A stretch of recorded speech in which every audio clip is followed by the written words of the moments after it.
Today, I will be discussing what philosophies, ideologies, and epistemologies are supported by assistive technologies, as well as the perceived, idealized, and actual impacts of assistive technology on education. Before I start diving into our lesson, I thought it would be helpful to give a brief review of each definition. Philosophy, a group of theories and ideas related to the understanding of a particular subject. For example, we've all written philosophies of education in our undergrad. Ideology, a system of values, beliefs, or ideas shared by some social groups and often taken for granted as natural or inherently true. I would like to take the leap and say that most educators in Saskatchewan have the belief that all students can learn, regardless of disability, and that education should be equally accessible to our students. Epistemology. It's a branch of philosophy that deals with the varieties, grounds, and validity of knowledge. So how I understand this is that it is the branch of philosophy that determines what counts as knowledge. Let's get started and dive into our 4 ideologies. Taking a brief look at each, let me know in the chat which ideology you think applies best to assistive technologies. Scholar academic ideology. With this ideology, the focus is on knowledge, organized into academic disciplines. I always think of university professors as they have a deep understanding of their discipline. Social reconstruction ideology. Social reconstruction wants to fix the injustices such as discrimination of race, gender, social class, and economics. The action must be directed towards reconstructing society. Curricula is viewed from a very social perspective. The third is social efficiency ideology, and the focus of this is to meet the needs of society. Training for work is important. Social efficiency requires change in behavior, creation and sequencing of learning, and accountability to the client for whom the educators work. So that's the perception in that ideology. We're basically teaching to meet the demands of the workforce. So in times of war, it's the belief that we as teachers would be training our students to be working in factories and to support the war. Learner-centered ideology. This ideology focuses on the needs and concerns of the child. There's a belief that children will develop naturally, and the goal is the growth of the individual. Children are a source of content for the curriculum, and this ideology often makes me think of Nell Noddings and Montessori. I think that they would have been supporters of this. So in looking at all of these ideologies, I would say that assistive technology falls more heavily into the ideology of social reconstruction. The reason for this is that the social reconstruction ideology wants to fix injustices like discrimination of race, gender, and social class. I would extend that to believe that it also applies to discrimination of an individual with disabilities.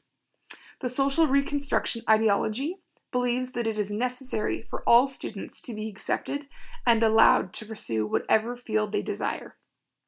I also see some connections with the learner-centered ideology, in that the focus is on the needs, concerns, and growth of the individual. Assistive technology enables further growth of the learner in the classroom through adaptations and modifications to our lesson plans. I'll now talk about what the perceived, idealized, and actual impacts of assistive technology on education are. Perceived. There's been a shift in paradigms from implementing reactive assistive technologies to implementing proactive assistive technologies. The education system is not waiting for students to struggle and explode with frustration before offering support. We are preparing all of our students with the tools that they need to learn successfully in our classrooms. Outside agencies such as Child and Youth, Wascana Rehab, and the Ministry of Social Services can play a key role in diagnosis and helping to holistically meet the needs of all of our diverse learners. I believe that all of our province's agencies, working collectively for the betterment of our students, is a perceived impact on education. Due to lack of time, and resources, I cannot say that I have ever felt fully supported by any outside agencies. But wouldn't it have been great if School Plus really did take off? Idealized. I don't think that we could be talking about assistive technologies and the actual impact on education without mentioning inclusive classrooms. Students with disabilities are no longer being forced into special needs classrooms. I could have done my whole presentation on perceived, idealized, and actual impacts of inclusive classrooms. However, in the interest of time, I will leave you with a few questions to ponder. Are inclusive classrooms beneficial for all? Is this question dependent on the type of disability students have? Are inclusive classrooms, in theory, a great idea? And are they receiving criticism only due to lack of support? Lack of training, maybe? Perhaps you disagree and believe that inclusive classrooms are working.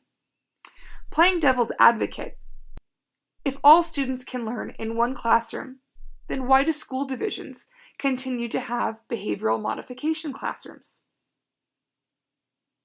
In short, I do not think that we as educators could come to a consensus on this tonight.